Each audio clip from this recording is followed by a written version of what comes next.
Okay, in this video, we're going to talk about sequence of tense and go through a study guide that I have made. Now, as you know, most of the uses of the subjunctive involve a subordinate clause. That is a clause that cannot stand on its own.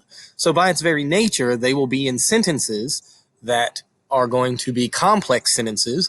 They have a main clause and a subordinate clause, or they have a clause and that clause is subordinate to perhaps even another subordinate clause. But sequence of tense is the thing that describes the relationship of the action of the subordinate subjunctive and the clause to which it is dependent. Now, the sequence of tense is necessary to understand because just because the subjunctive verb is in a particular tense, that does not necessarily mean that the action is occurring when that tense indicates. I know that's a little bit difficult to understand, but let's take a look at it. Now, if you remember to indirect statement, very often I had to really try to pound it into people's heads that just because you have a present infinitive, that doesn't mean the action is in the present. It was all relative to the action that introduced the indirect statement. So if you remember, it was present infinitive, same time, perfect infinitive, before, and future infinitive, after. And it's somewhat similar when it comes to the subjunctive verbs.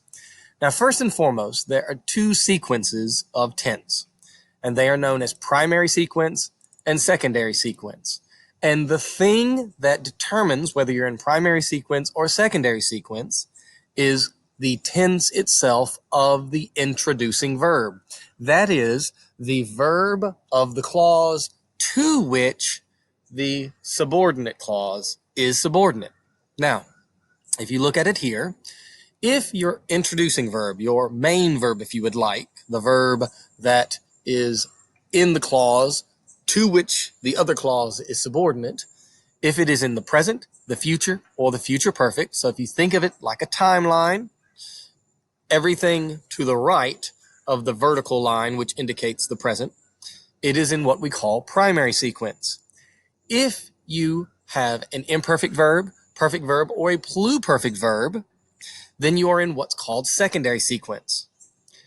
If you are in primary sequence, then the subjunctive verb in the subordinate clause that is subordinate to the introducing verbs clause can only be a present subjunctive or a perfect subjunctive.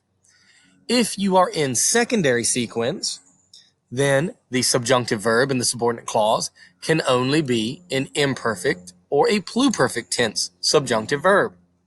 And as you can see, if you do have a present subjunctive in the subordinate clause in primary sequence, the action is going to be of that subordinate happening at the same time as your introducing verb or happening after your introducing verb. If it is a perfect subjunctive in primary sequence, then it is acting as though it is occurring before your introducing verb. Same thing in secondary sequence. An imperfect verb indicates an action happening at the same time as your introducing verb or after your introducing verb, and then pluperfect is going to be the action before. And that makes plenty of sense because we know the pluperfect is supposed to indicate action before the past, and all of these already started out in the past. So let's take a look at the examples which are here.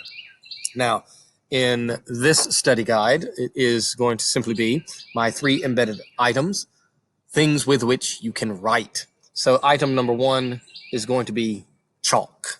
So remember the 3 items. You could take the simple quiz just for watching this video. So number 1, magister non intelligit.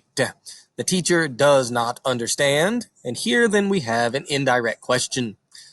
The direct question would ask, why does his own students not study every day?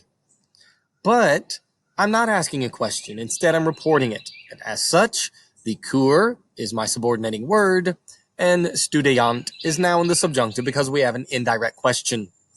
So, my main verb, intelligit, is in the present tense, which means that we are in primary sequence.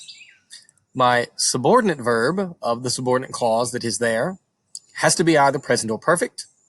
Here it is in the present, which means that the action of the studiant has to be at the same time or after the understanding. So there are two ways you can actually translate it. The teacher does not understand why his students at the same time of his understanding do not study every day. But if you have the understanding occurring right now in the present, this present subjunctive can be expressed as future. And the reason why is because the present subjunctive can indicate a time after. And after your present understanding would be in the future. The teacher does not understand sequence of tense why his own students will not study every day, quotidien. Let's compare that to the second sentence. The teacher does not understand, so we are still in primary sequence, but now our verb studuerent is a perfect subjunctive, which means the action is before. So we need to indicate action of studying occurring before our main verb of understanding. And understanding is right now. So the teacher does not understand right now why his students did not study, have not studied every day before the understanding.